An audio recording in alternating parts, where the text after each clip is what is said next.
tanpa dorongan orang tua. Ya. Jadi dia gigih sendiri, kan? Nah, mungkin ada cara lain dalam rangka mendukung anaknya tadi, memperjuangkan atau menjadi pahlawan bagi anaknya tadi. Ya, bergantung kepada manusia, dia akan bosan. Begitu banyak yang Ustadz sebutin lah gitu, dari nabi-nabi, orang tua, guru, teman, ustadz-ustadz gitu. Karena ya pada akhirnya mereka yang ya sesuai dengan 5 karakteristik tadi ya bisa dianggap pahlawan gitu ya. Betul. Nah, dari semua yang Ustadz pernah lihat gitu, dari entah itu teman-teman Ustadz atau orang tua atau guru-guru, mungkin bisa Ustadz bagi suatu kisah gitu yang seenggaknya ketika mereka menghadapi suatu konflik atau kesulitan dalam kehidupannya, bagaimana mereka menghadapi itu semua sampai membuat Ustadz tuh terinspirasi gitu. Mungkin ada salah satu kisah yang Ustadz ingat itu biar menginspirasi juga bagi Sobat Salman semua. Banyak ya. Iya, Mungkin salah satunya yang saya menarik itu ada satu teman, dikatakan teman ya, dikatakan guru juga guru. Ya, dikatakan murid juga murid. Jadi karena suka sharing gitu kan. Dia sebagai dikatakan teman karena satu komunitas, pernah bersatu komunitas. Dikatakan guru, ya beliau menyampaikan materi-materi tertentu kepada saya. Dikatakan murid, saya suka menyampaikan materi kepada beliau, ya, dengan berbeda materi. Nah, beliau itu ada memang sejak kecil hobi olahraga, tepatnya bela diri, ya, bela diri. Satu hal yang saya perhatikan dari kisah beliau itu, ya, beliau cerita bagaimana tumbuh menjadi seorang ahli bela diri, ya, suatu penghargaan bahkan sampai juara nasional, ya. Nah, beliau itu tumbuh sejak kecil itu tanpa dorongan orang tua, tanpa dorongan orang tua, ya. Jadi dia gigih sendiri, kan? Mau kenapa tidak didorong? Karena dianggapnya itu adalah suatu aktivitas yang membahayakan, ya. Sehingga ketika dia mau butuh baju pakaiannya itu nggak dikasih. Tapi dengan tidak dikasihnya itu semakin jiwa semangat berjuang untuk meraih cita-citanya itu semakin tinggi. Jadi wah ini challenge. Dia kemudian beli karung terigu, dia minta dijahitin, ya. Akhirnya dijahit, ya karena bukan ahli menjahit si neneknya itu. Kemudian juga ya bahannya yang tidak bagus, akhirnya acak-acakan juga ya. Akhirnya ya udahlah beli aja sekalian. Nah kan akhirnya ada dorongan seperti itu, ya. Dan tumbuh besar. Bahkan ayahnya pun yang beliau adalah seorang yang punya kemampuan di bela diri juga itu. Ketika anaknya akan bertanding itu nggak pernah gembira sebaik. Ketahuannya gimana? Setelah beliau ketemu dengan teman-teman ayahnya itu sebetulnya membanggakan anaknya. Nah, mungkin ada cara lain dalam rangka mendukung anaknya tadi, memperjuangkan atau menjadi pahlawan bagi anaknya tadi, ya, dengan dorongan-dorongan yang ternyata tidak secara langsung, ya, tidak secara langsung. Ternyata ketika dia dapatkan tanding kalah, itu tidak direspon, mana kalah dan sebagainya kan. Tetapi ternyata di balik itu dia banggakan kepada teman-temannya, ya. Nah, sehingga termotivasi. Nah, dan dia tahu dengan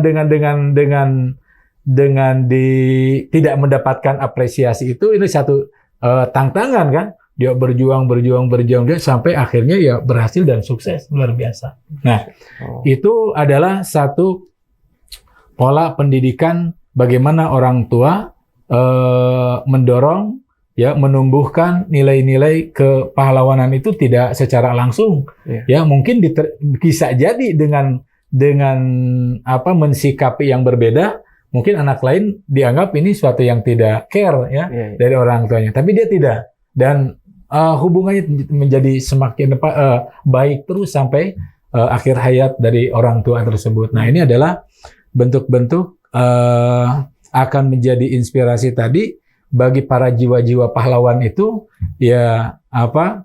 Ya memang jiwa pahlawan itu apa? Tadi keikhlasan, ketulusan. Jadi kalaulah yang teman saya itu tadi mengharap pujian orang tua, udah dipuji, udah selesai kan? Iya kan?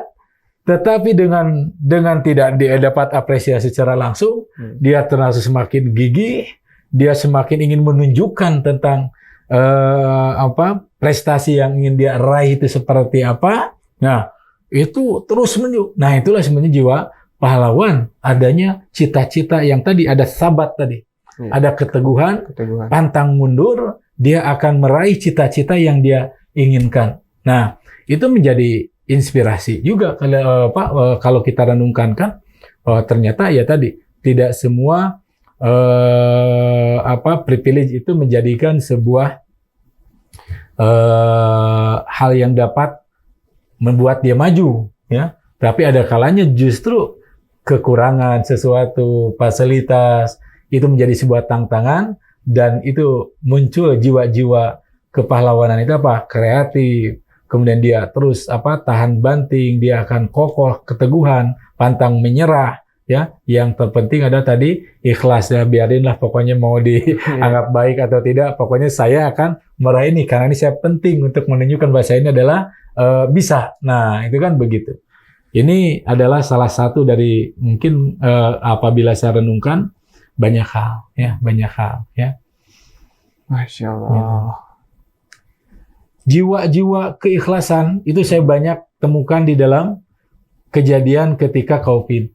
Oh iya, COVID. Ya, ketika saya kena COVID juga, saya temukan banyak ibu-ibu, di antara ibu-ibu itu ada yang ternyata dia tidak dalam kondisi baik-baik saja, bahkan ada yang kondisi stroke, ya, ada kondisi yang tidak sehat. Tetapi dia selalu memberikan mempertanyakan informasi saya selalu. Gimana Ustaz kabarnya? Minum ini, minum itu, minum ini, saya kirim ini ya, saya kirim ini. Ini luar biasa, ya. Ini jiwa-jiwa kepahlawanan tadi. Itu ada pada seorang ibu itu, wah itu saya rasakan sekali, ya. Gitu. Padahal, nah, ithar itu tadi, dia mementingkan kepentingan umum ketimbang pada sendiri. Dia sendiri sakit. Dia sendiri sakit, ya. Dia sendiri butuh perhatian, tapi dia memperhatikan. Ini kan, wah luar biasa, malu kan? Malu. Nah, ini menginspirasi. Masa saya yang juga mengajarkan tentang menyampaikan ithar. Nah, itu jadi inspirasi. Kebaikan-kebaikan itu sangat-sangat inspiratif sebetulnya, ya. Apabila kita mau mengambil pelajaran, ya, begitu. Masya Allah, sahabat Salman semua, tadi sudah banyak kisah-kisah yang Ustadz bagikan gitu untuk kita semua. Dimulai dari karakteristik seorang pahlawan, terus ya pahlawan bagi Ustadz sendiri, terus suatu kisah yang menginspirasi Ustadz. Dari semua hal itu ya kita bisa ngambil lah gitu, bahwa bisa aja kita ini menjadi pahlawan bagi seseorang siapapun itu gitu. Asalkan ya tentu kita melakukannya untuk kebaikan dan ikhlas dan ya terus teguh gitu, nggak perlu mikirin omongan orang, nggak perlu mikirin gimana nggak ada yang muji atau nggak ada yang ngasih hadiah gitu, ya nggak usah mikirin lah, kita harus ikhlas ya. Tadi saya ingin mengutip tulisan ya yang sangat baik gitu. Nggak tahu ini tulisan siapa, dari mana asalnya, tapi kontennya sangat bagus sekali, ya. Bunyinya begini, kaitan dengan tadi keikhlasan penting, tidak peduli siapa yang mengapresiasi atau tidak, ya.